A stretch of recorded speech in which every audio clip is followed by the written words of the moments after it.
Ito ang Broad Streamcast Communicators, ang naiiba at kakaibang plataporma sa digital broadcast. Mula Luzon, Visayas, Mindanao hanggang sa iba't ibang dako ng mundo. Broad Streamcast Communicators, ang sandigan ng sambayanan mula sa walang labis at walang kulang na pagbabalita, paglilingkod, maglalahad ng mga mapagbuong komentaryo at usaping pambayan para sa kapakanan ng karamihan. Broad Streamcast Communicators, tuwirang maglilingkod ngayon hanggang sa susunod na henerasyon.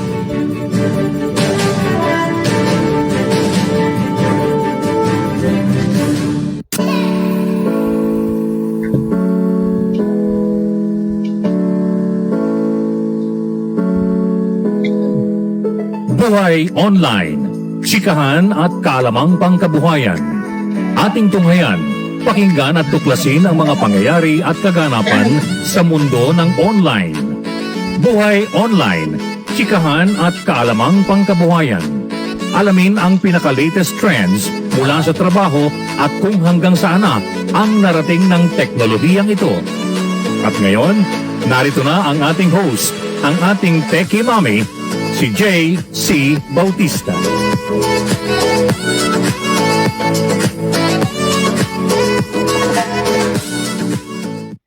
Hi there everyone, happy Wednesday, magandang umaga. Pasensya po, sorry, I'm a little bit late. But anyway, good morning, welcome to Buhay Online.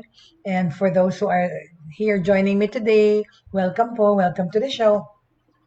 Happy Wednesday everyone. Wala na yung bagyo, parang wala nang bagyo. But we are enjoying the cool weather, okay, that we're experiencing. Dito sa Pampanga, at least, malamig na pag morning. Kahit sa gabi, hindi na kailangan mag-aircon. Just leave the windows open. At electric fan, pwede na rin. Kasi malamig na talaga yung simoy ng hangin, no? Christmas feels na tayo dito. Pero in between, malakas na ulan, right? Anyway, nagbaha sa some parts of Pampanga. Pero hindi dito sa amin. But, we're enjoying the cool weather like I said. But, mabuti wala na yata yung bagyo at hindi na pumunta dito sa atin. But I think in Asia, other parts of Asia, umuulan din. Because I was talking to my students today and last night. People are also experiencing weird weather, right? Itong global warming tsaka climate change kasi. Like sa Japan, no, it's already autumn. It's fall season. Kasi 4 seasons sa Japan. Supposedly, sabi nga ng estudyante ko, linabas na niya dapat yung kanyang mga pang-fall na outfit. Pero it's been like 30, 31 degrees in Japan. So, mainit, right? Mas malamig pa nga dito sa Pampanga, 29 lang isang araw, tsaka 28. So, linabas daw niya ulit yung mga t-shirt niya, tsaka kasi mainit sa Japan. Pero today, it's raining. But anyway, kaya nga, nagkakasakit ng mga tao sa bago-bagong weather. Hindi naman lahat ng ubat-sipon ay COVID. Normal, ubat-sipon. Nagkakaroon din ng mga tao. But anyway, of course, still, regardless of whether yung ubo na yan ay COVID or hindi, we have to keep practicing yung safety measures to wear masks. So keep wearing masks so that you don't get infected and you don't infect people. Yun nga sabi ng mga Japanese kong estudyante, sa kanila normal yung magmaskara. That's why sanay sila because even before the pandemic, the Japanese wear masks when they go out para sa pollution. Saka sanay sila na pag may ubot-sipon sila para wag sila makahawa, nakamaskara sila. So, yung ganong klaseng pamamalakad ng pamumuhay ay normal sa mga Hapon. Tsaka yung nga yung paghugas ng kamay when they don't put their shoes inside the house. So for them, those are normal way of life. Hindi, kaya siguro naman, of course dumaming infections sa Japan, pero kagaya ng Philippines, yung mortality rate, yung mga deaths ay mababa ang number. But still, it's spreading nga. But, hindi maraming na seriously ill sa kanila But anyway, so there. Like I said, the Japanese are used to those sanitary measures sa kanilang normal na pamumuhay.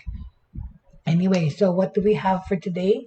We have to continue that, diba yesterday, kasi may nag-request regarding protecting ourselves from what kind of cyber crimes are happening nowadays. Okay, all right. What kind of crimes? Marami pa rin kasing cyber crimes na nangyayari sa buhay natin nowadays, lalo na dito sa pandemic. Maraming opportunista because they know that most people are online, so they have used technology to further their criminal activities. Pero hold on a second, okay? Sorry, lalagay lang ako ng kasi alright, because hindi ko na nagawa kanina, I was gahol sa panahon, right? Pasensya na, sorry. Fraud, okay? Let me just put this up on the board to remind us of our topic today. Okay. Oblige me po. I can't see the names of people viewing. Delayed pa rin, delayed reaction pa rin. Oh, wait a minute. Hold on. Oh, there you go. There you go. Ayan, lagay lang natin. See? This is what we're talking about regarding ayan, okay? Fake news, fake identities, whatever it is, okay? So we'll continue that the series on that we're talking about protecting yourself from cyber criminals in this pandemic.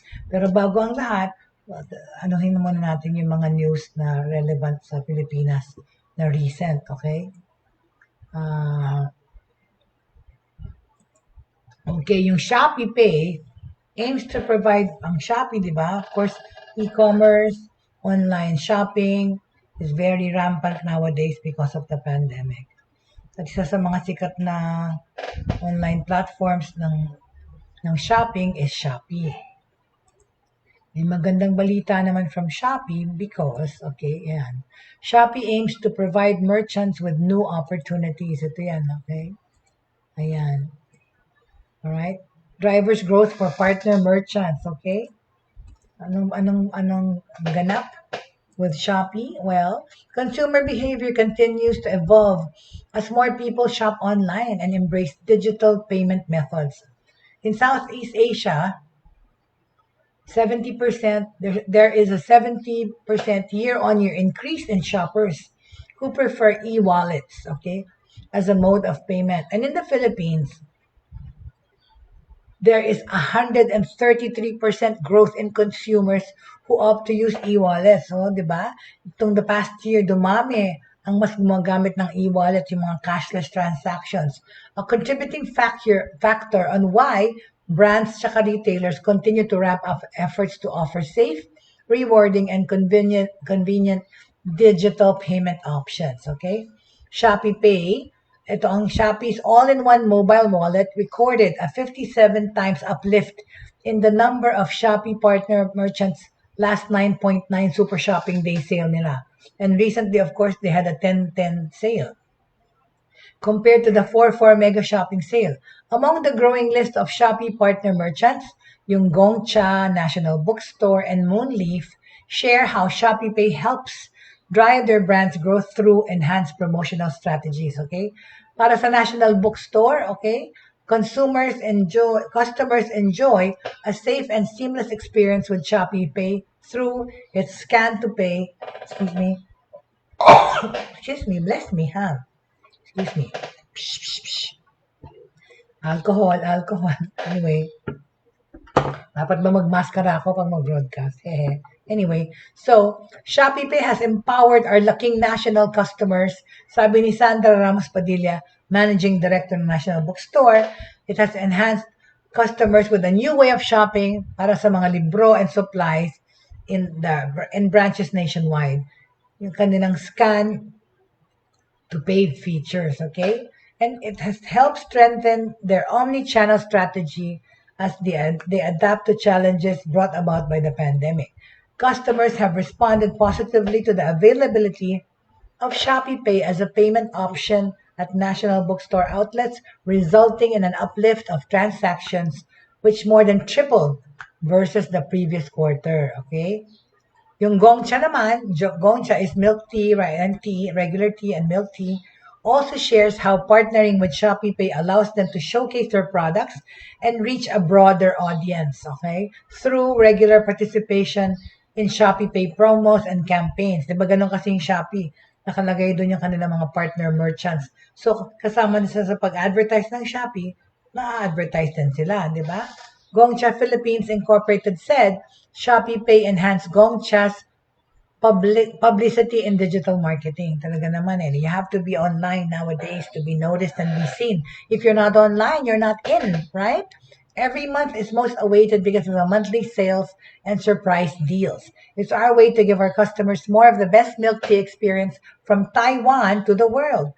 Through the acceptance of Shopee Pay QR payments in their stores, Gongcha was able to grow their daily transactions via Shopee Pay by 33 times since the launch of this Shopee Pay feature.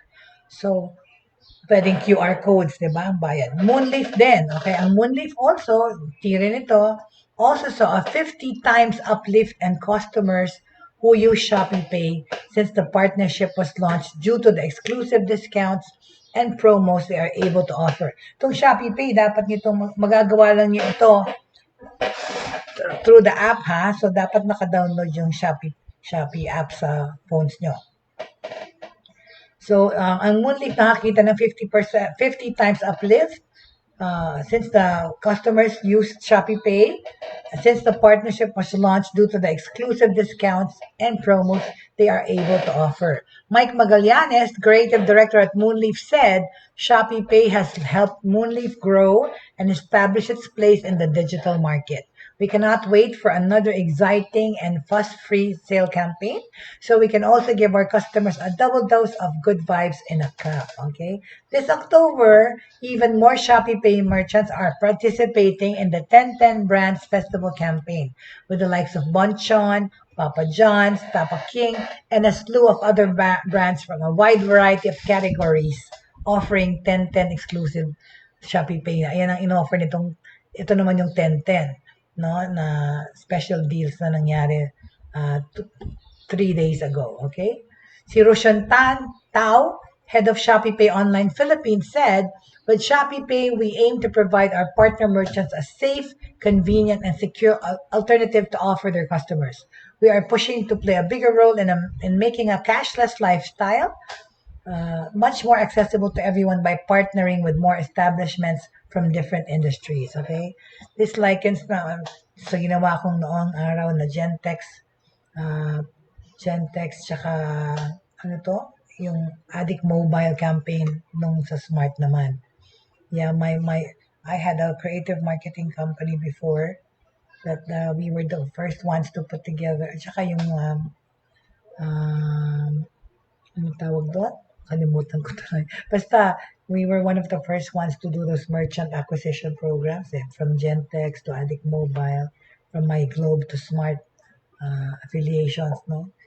Kami nang gumawa ng marketing strategy na yun na mag-hook up ng merchants with the platform, with the provider. Anyway, that's history, right? Ano ko yan, success story ko sa aking working life. Alright? Anyway, so that's the news from Shopee, all right? Okay? So then, after that, okay, ito naman, no,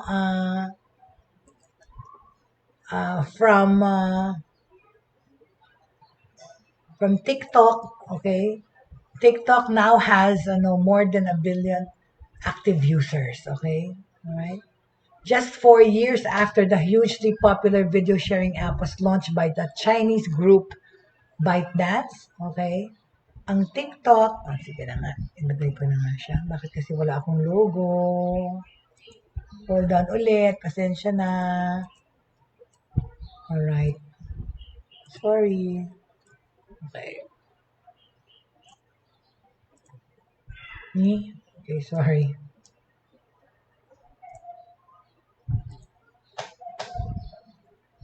What is this? Sorry. So I'm saying like what I'm saying is that TikTok now has more than 1 billion subscribers. Like they said, only 4 years after their successful after their launch, right? Kakaano naman yan, right? Okay, ito na nga, salin na natin siya. Sorry, pasensya po. I like naman doing that kasi this because people are asking me, what kind of what software are you using for your broadcast? There you go. Okay, there's TikTok. Okay, yeah. So uh, TikTok now has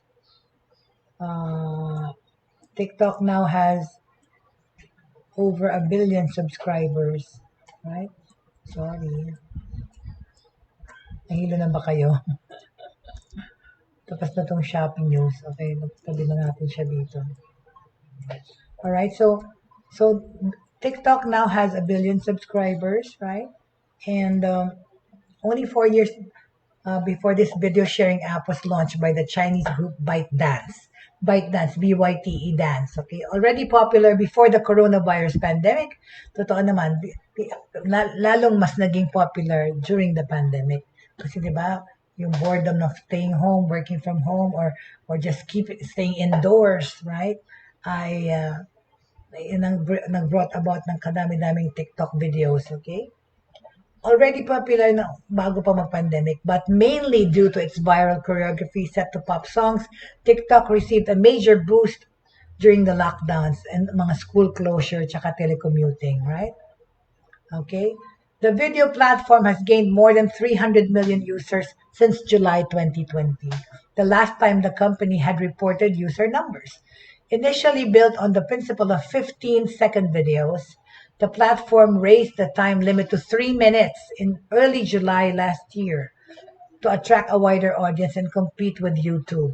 Okay, for its part, and rightfully so. My God, and compete it did, right? Because imagine from 300 users to more than 1 billion this year. 4 years since its inception. Okay, for its part, the Google subsidiary launched YouTube Shorts, deployed in more than 100 countries in mid-July to compete with TikTok in the short format segment. So, imagine, na they gave TikTok to YouTube a run for their money. So, nagkaroon tuloy ng YouTube Shorts. Kasi itong TikTok ay dati nga 15 second lang. Parang Snapchat, di ba? Ang Snapchat, ganun. Pero ito ginawang 3 minutes, kaya maraming nang magsasayaw-sayaw, di ba? The ByteDance subsidiary, whose equivalent in China is called Douyin, nevertheless remains well behind YouTube, which claimed 2.3 billion monthly active users in 2020. TikTok is now looking to monetize more of its platform's traffic, something it was slow to do in its early days. The social network accelerated into advertising last year and launched a new feature in late August 2021 that allows its users to directly purchase products offered on the platform by content creators. So, nag-monetize na sila, okay? Right? Okay, so that's my news about TikTok. Tara! Alright, so tapos na yung Shopee, tapos na yung TikTok, okay? May reklamo pala yung Australia. When we talked about the whistleblower and this ongoing trending thing about Francis Hogan na nag-whistleblow tungkol sa Facebook, alright? So, ito naman in that connection, no? Sa Australia, okay? The Australian government is considering a range of measures that would make social media companies more responsible for defamatory material published on their platforms. Kagaya ng si Biden, ang presidente doon sa Amerika, na nagreklamo nga na yung mga anti-vaxxers or mga demeaning posts, whatever, regarding government, regarding the vaccine, na dapat tanggalin. And ngayon nga, dahil sa pangyayari na yan, because Facebook got exposed, ayan, itong Australian government is having a plea to make social media companies more responsible for the defamatory material published on their platforms, okay? Sabi ni Communications Minister Paul Fletcher sa Australia, We expect a stronger position from the platforms, Fletcher said in an interview on the Australian Broadcasting Corporations. For a long time, they've been getting away with not taking any responsibility in relation to content published on their sites, intensifying a debate over the country's libel and defamation laws. Prime Minister Scott Morrison on Thursday called social media a coward's palace. Oh wow, mga duwag daw. Palasyo ng duwag daw ang social media. Ito ang sinabi ni Prime Minister Scott Morrison ng Australia. Oh my gosh.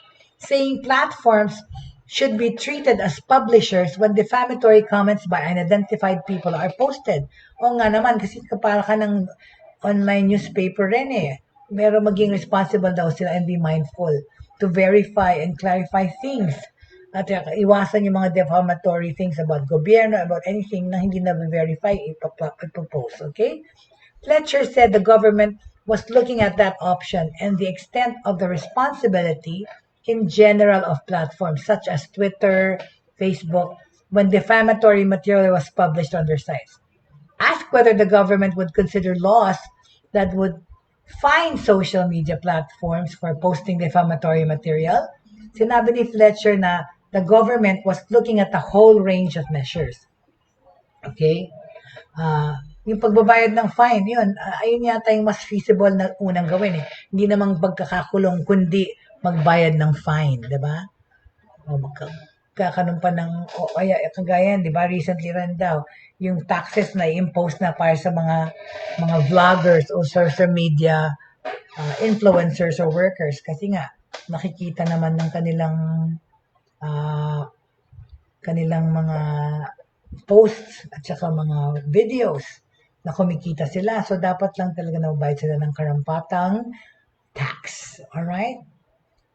Alright? So, sabi ng ni Fletcher, we will look at that. We'll go through a careful methodical process in a whole range of ways.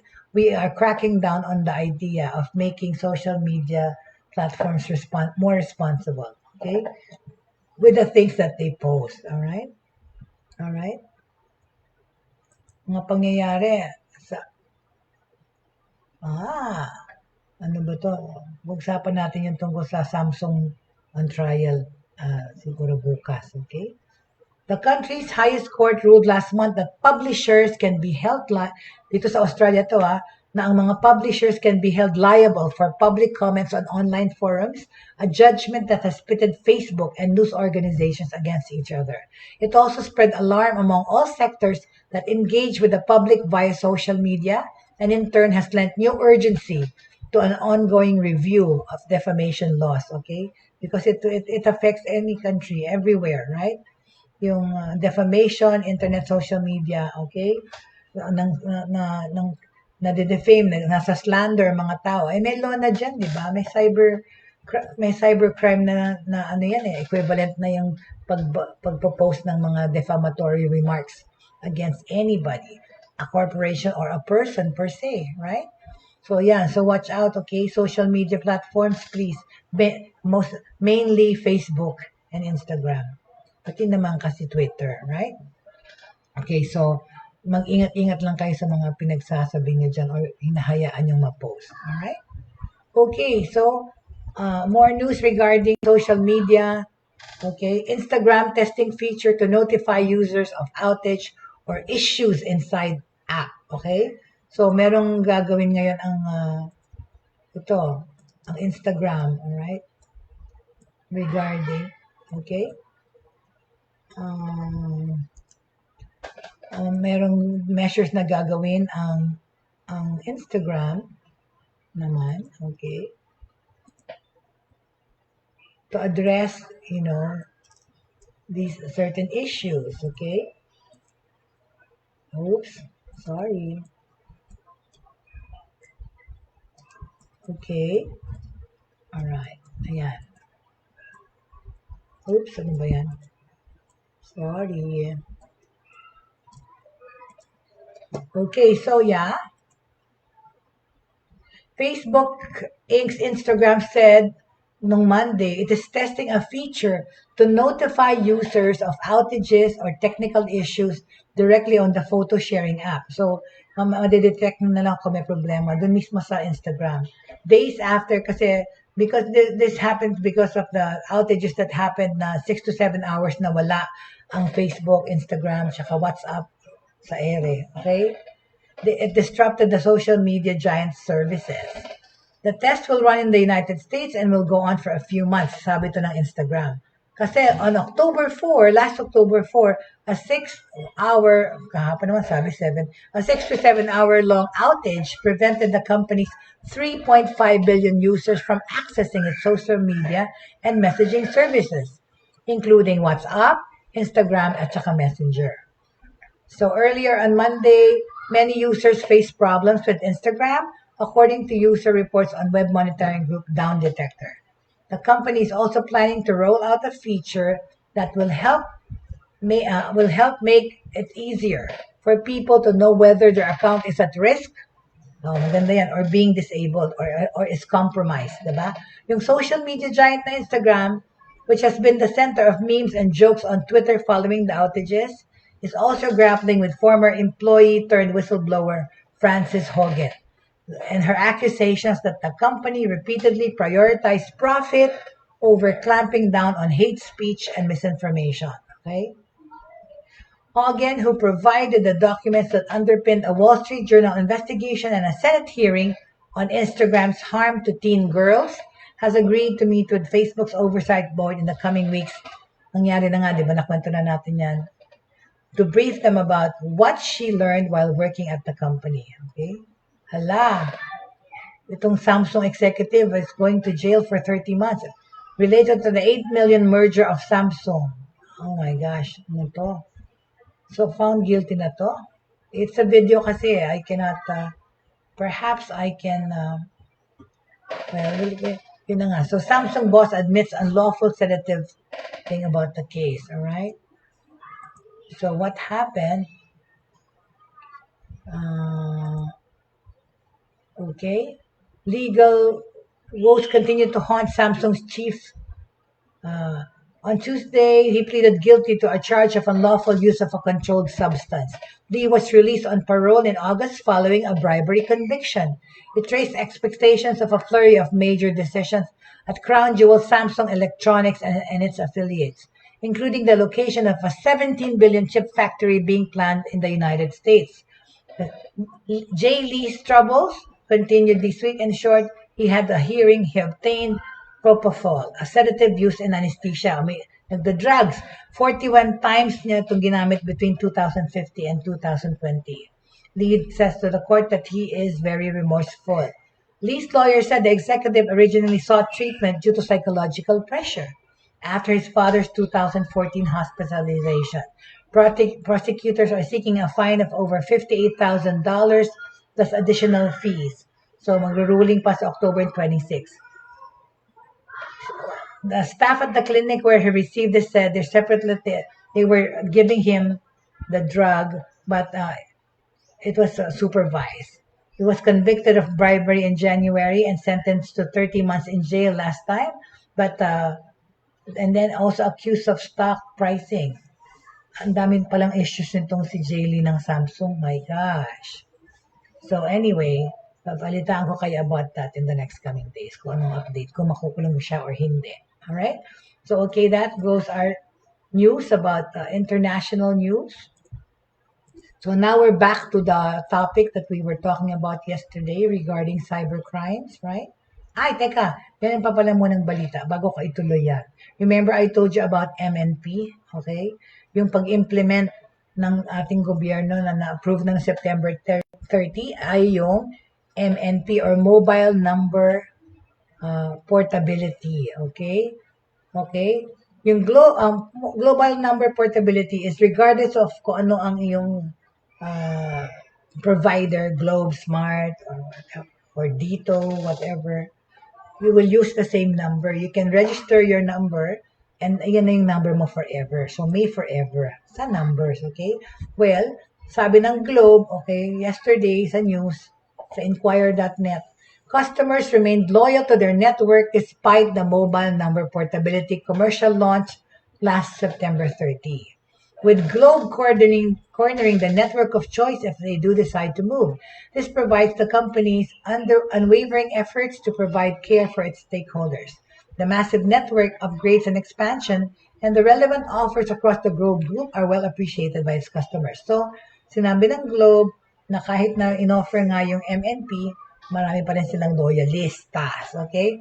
MNP is a global practice that enables mobile network subscribers to transfer to another service provider or shift from postpaid to prepaid or vice versa without changing their number. So, hindi na kailangan magpalit ng number. With this mobile number portability nga na service, kung gusto mong mag-change ng provider, kung gusto mong mag-change ng status from prepaid to postpaid, hindi mo na kailangan magpalit ng numero, okay? Prior to its launch, there have been statements made by various industry stakeholders on the possibility of massive migration of customers from one network to another. Eh di ano lang, parang ex-deal. So maraming umaalis sa Smart palipat ng Globe, ganun din naman, yung mga Globe nililipat ng Smart. So, however, the current trend on the number of customers availing of MNP is saying otherwise. The large majority of Globe customers decided to stick it out with more reliable, tried and tested network and product offerings of the digital solutions provider. I think mas maraming nilipat sa Globe. Not for anything lang, right? Because I love Smart. I have both a Smart and a Globe phone. And I've been a Smart user, I think, longer than I've been a Globe user. Pero kasi para bang mas ano sa mga, lalo na sa kabataan yung Globe for some reason, right? A recent Reddit poll also yielded similar results.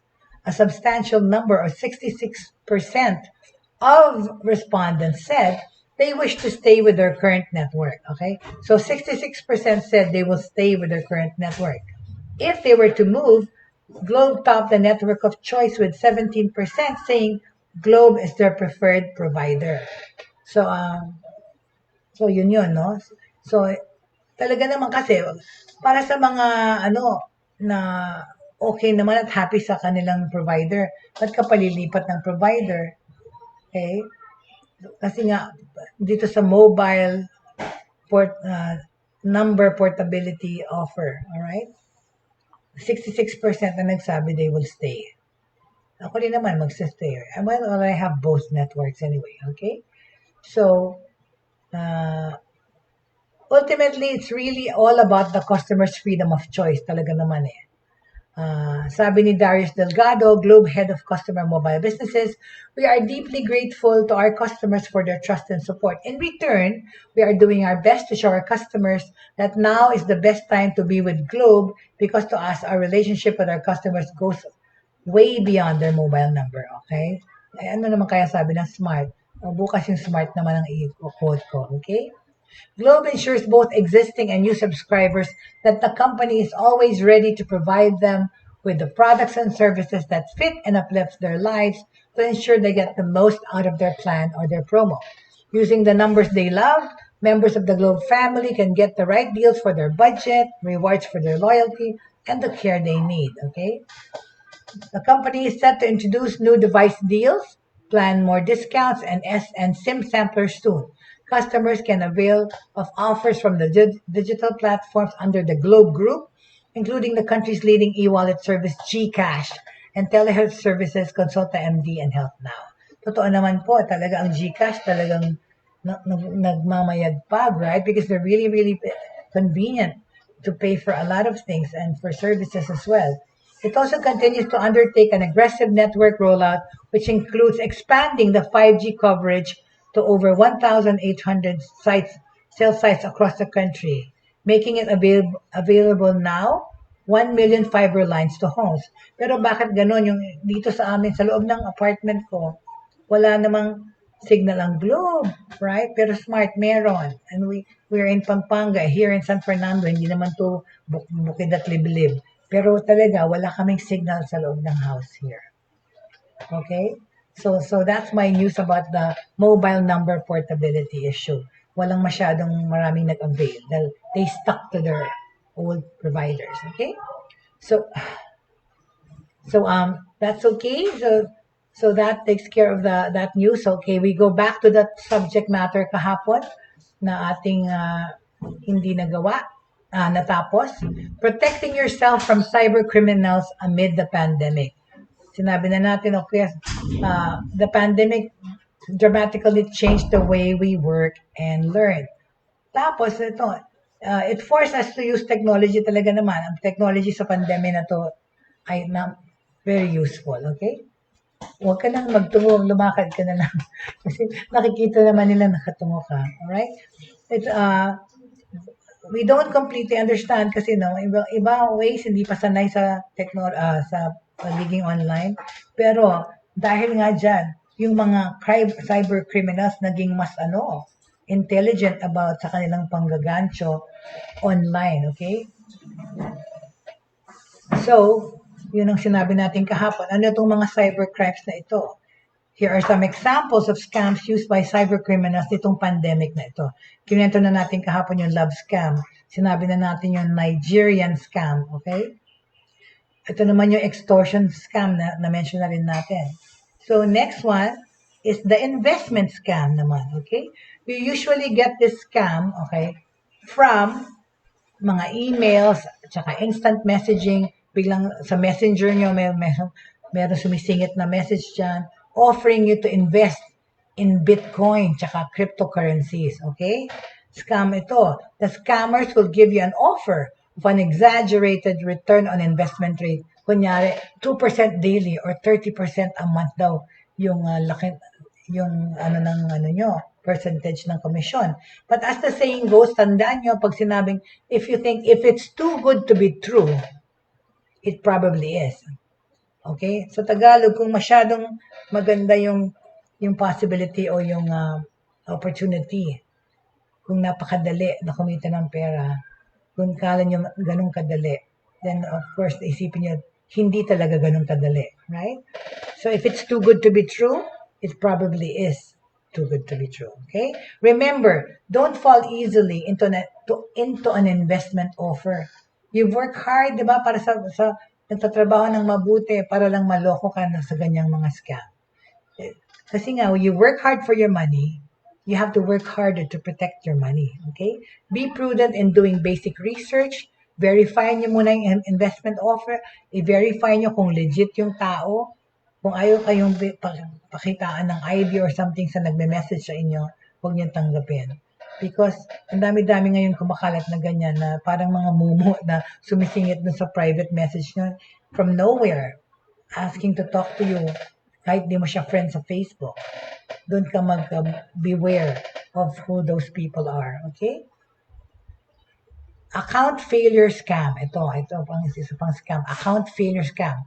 This is a phishing scam. Phishing, P-H-I-S-I-N-G. Diba? Palagi ko na mention yung phishing because ang phishing scam or phishing crimes, ang tagal-tagal na. Napakatagal na yan. And it is done through the mail. Alright? Okay? And, yeah. Hold on a second, right? What is phishing? It is a cyber crime, okay? Na matagal nang nangyayari. Phishing is a P-H-I-S-I-S-H-I-N-G is a cyber crime in which, okay, target or targets are contacted by mail. Okay, gusto niyo makita? Alright. Oo. They are contacted by email, telephone, or text message by someone posing as a legitimate institution or company para maengganyo niya kayo to providing sensitive data such as personally identifiable information, banking and credit card info, at ang mga passwords nyo. Okay?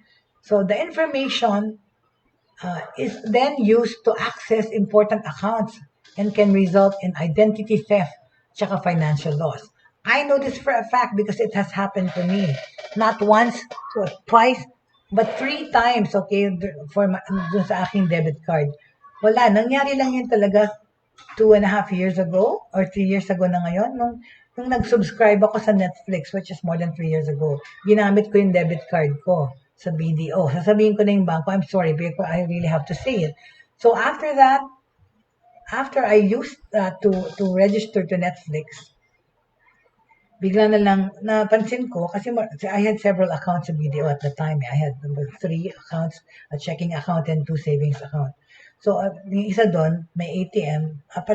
Pareho may ATM pero yung isa debit card.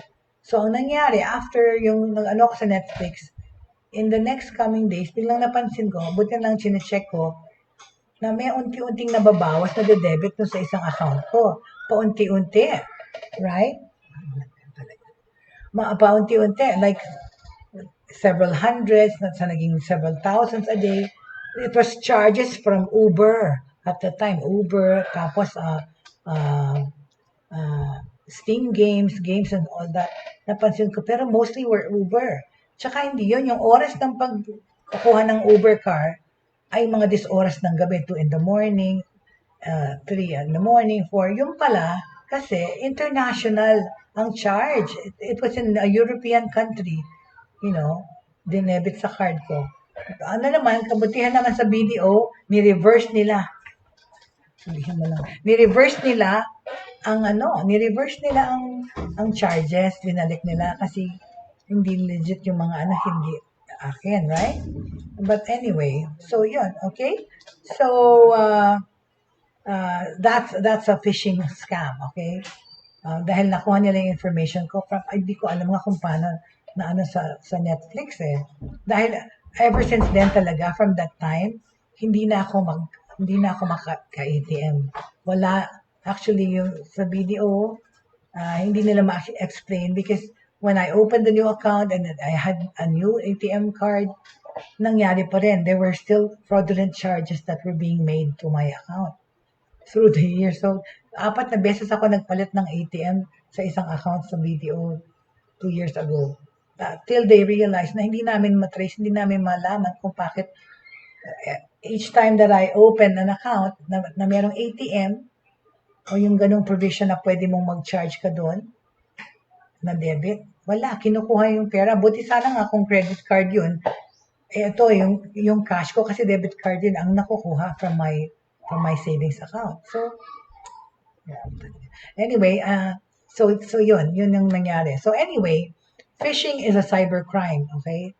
Na tinatarget yung mga tao through emails and telephone or text messages. So do not give your information, do not answer those such kinds of emails, especially pag makatanggap kayo ng email or text sa hindi nyo kilalang mga tao, right? Kasi yung information na makukuha nila sa inyo, they're going to use it to access important accounts and can result nga in identity theft kagaya nangyari sa akin. The first phishing lawsuit was filed in 2004 against a Californian teenager who created the imitation of the website America Online with this fake website. Yan ang ginagawa ng mga phishing criminals. Kagaya ng pinakita ko last week or 2 weeks ago, yung website ng McDonald's, online website ng ordering, di ba? Ninakaw nila, ginawa eksaktong mukhang McDonald's din, pero pinakita ko side by side sa inyo yung itsura difference ng talagang McDonald's website as dun sa mga nagnanakaw lang ng customers nila at information. Okay? So ito, nakasuhan tong California teenager ng 2004 for imitating the website America Online. Kasi doon sa kanyang ginawang fake na website, he was able to gain sensitive information from users and access the credit card details to withdraw money from their account. See, ganyan yung nangyari sa akin sa ATM ko. Other than email and website phishing, there's also vishing. Ang vishing naman is voice phishing. Smishing naman is MSS phishing, right? So phishing is email, vishing, letter V, is voice, and smishing is SMS phishing. Yung mga fake na text messages na natatanggap nyo na hinihingi information nyo kasi gusto kayong bigyan ng regalo or nanalo kayo for some reason, huwag kayong mag-respond to those, okay? Okay, ang common features ng phishing emails, okay? Paano nyo ma-detect kung fake yung mga emails na pinapadala sa inyo? Unang-una, yung mga offer is too good to be true, right? The offers are too good to be true. Lucrative offers and eye-catching or attention-grabbing statements are designed to attract people's attention immediately. For instance, kunyari, di ba ang dami dyan nakikita nyo, nanalo na kayo ng bagong Samsung phone or nanalo kayo ng bagong iPhone or you won sa lottery or merong isang nagmana ng maraming pera na gusto na pinaraffle kunyari yung pera niya to share, isa ka sa mga nanalo. Well, those things, okay? Beware of it. For instance, many claim that you have won an iPhone nga, or lavish, or may gift ka. Just don't click on any suspicious emails. Do not click it because yan din, yung malware, okay? Sometimes pag kinlik mo yan, immediately, di ba, yung virus mapupunta na sa inyo o yung hacking software, whatever malware. And this will get all your contacts, your information, okay? Remember that if it seems too good to be true, it probably is, okay? Ano pa ang mga fake na email? Yung merong call to action na mabilis, yung sense of urgency, di ba? Yung pinapa-respond kayo right away. Yan yung sense of urgency ng call to action, okay? Ang paboritong tactica among cyber criminals, a favorite tactic among these cyber criminals is to ask you to act fast, di ba? Kunyari, 75% off on this thing, going away soon in the next whatever seconds. Meron pang may clock pa dyan, di ba, na nagbibilang ng oras na going soon, avail of this soon, okay? To act fast because the super deals are only, the mga super deal is only for a limited time. So, meron pang pinapakitang clock dyan na nagtitik-tak. Some of them will even tell you that you have only a few minutes to respond. When you come across these kinds of emails, ignore it, okay? Because it is not for real. It's best just to ignore them, okay? Sometimes, sasabihin pa nila sa'yo that your account will be suspended unless you update your personal data immediately. Huwag maniwala. Di ba? Ang BDO, tuloy-tuloy na nagpapadala ng email at text sa atin, pati Lazada. Kasi may mga resellers na mga scammers online. So, check niyo muna yung mga binibilihan niyo kasi yung mga iba dyan, kagaya nung sinabi ko kahapon na example, I was trying to scout for an e-bike to buy.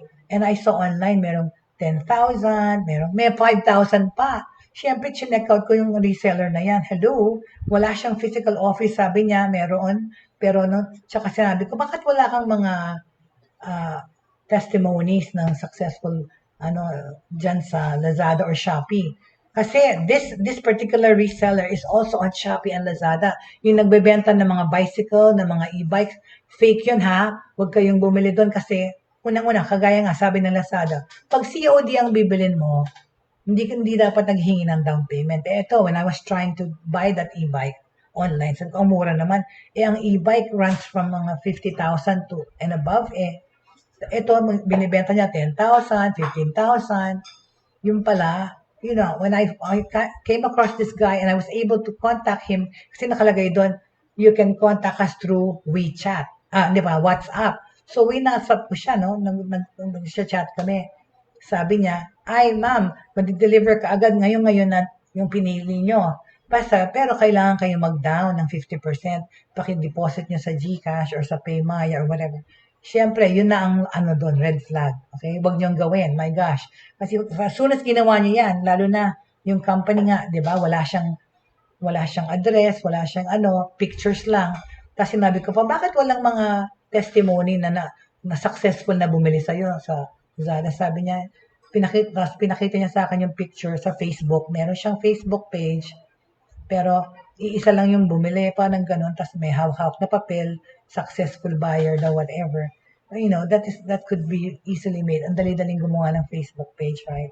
So anyway, nung hinihinga niya ako ng 50%, doon na ako hindi na lang, di ba? Sabi ko, isipin ko pa, sasabihin ko sa asawa ko, kung kasi basta i-deliver namin kaagad dyan.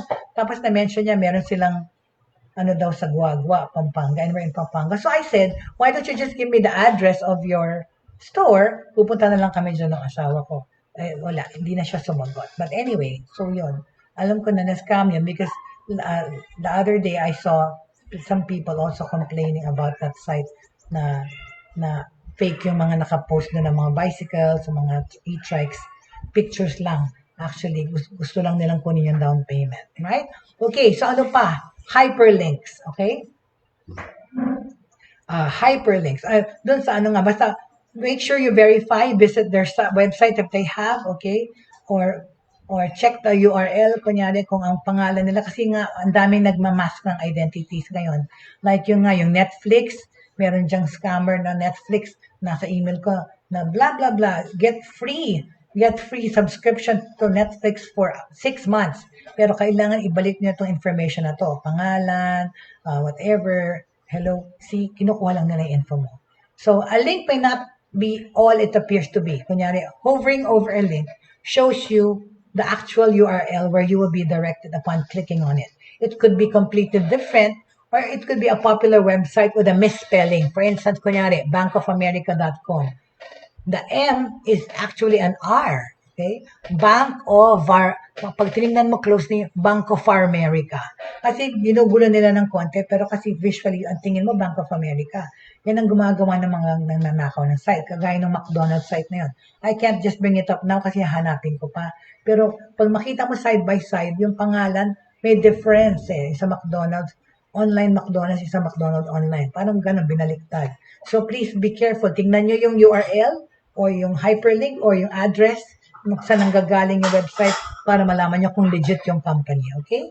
Tapos, attachments. If you see an attachment in an email you were not expecting or it doesn't make sense, do not open it. Okay? Kasi it contains malware, ransomware, or other viruses that they want to put in your computer. Okay? So, wag nyong buksan. Okay? Yan pa.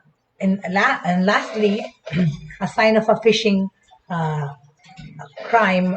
criminal that is attacking you is unusual sender. Kung hindi kayo sigurado kung kanino nang galing tong email na to, whether it looks like it's from someone you don't know or someone you do know, if anything seems out of the ordinary, unexpected, out of character, or just suspicious in general, do not click it. Okay? Diyan na pupunta yung mga hacks or mga ransomware sa inyo at mga viruses sa computer nyo pag kinlik nyo yung mga pinadala sa inyo.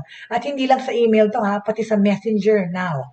Diba? May mga nagpapadala ng mga videos, ng mga kunyari, ganyan. Tapos ang ginagawa pa nila yung title, ginagawa nilang kaakit-akit or calling you to action to open, calling you in using nice words to attract you to open the link or to play the video. Wag.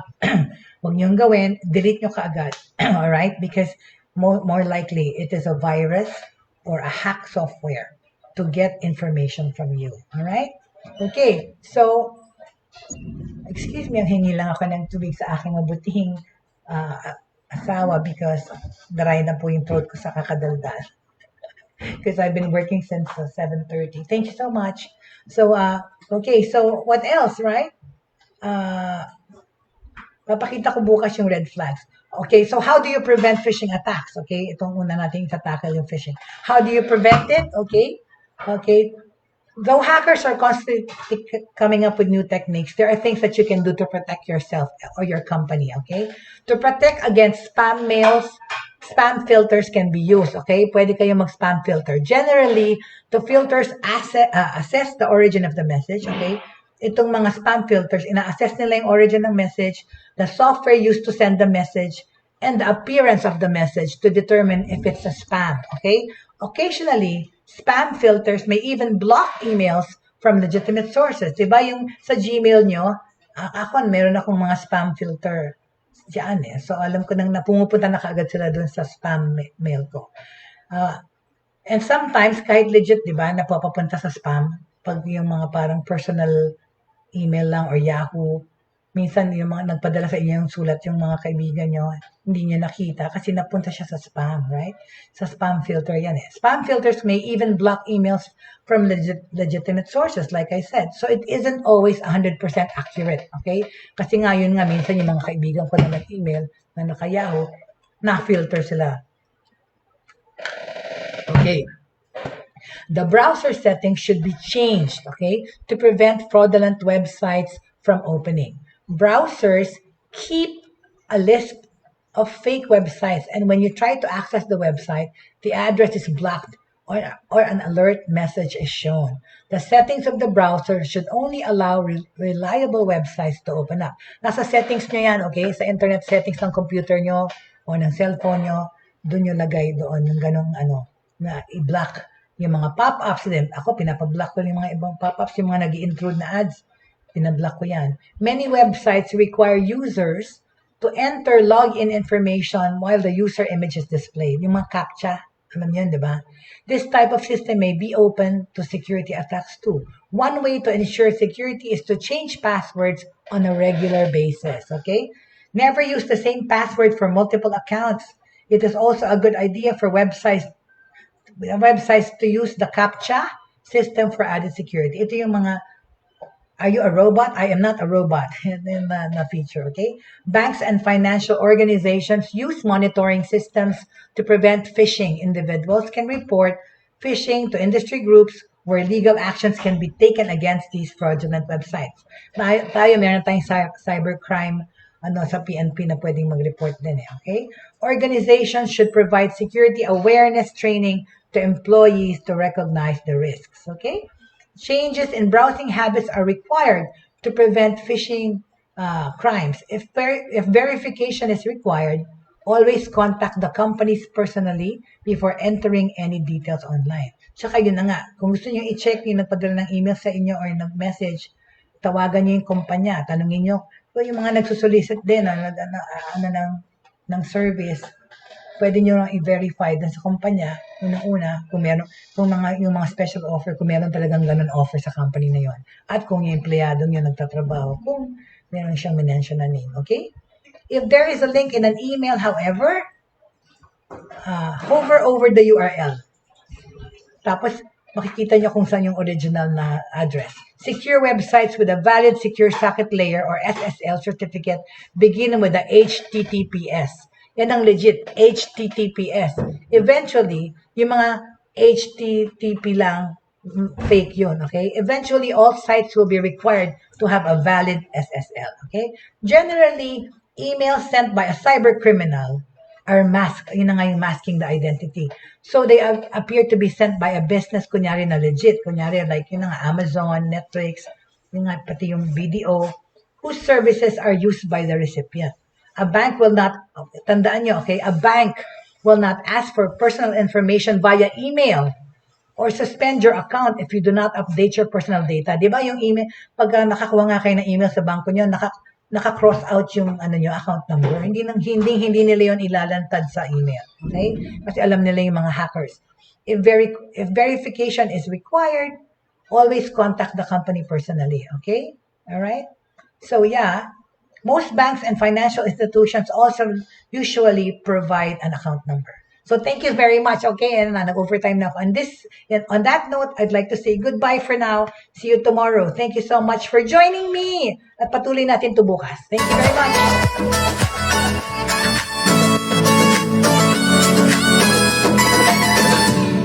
Inyong natunghayan at napakinggan ang mga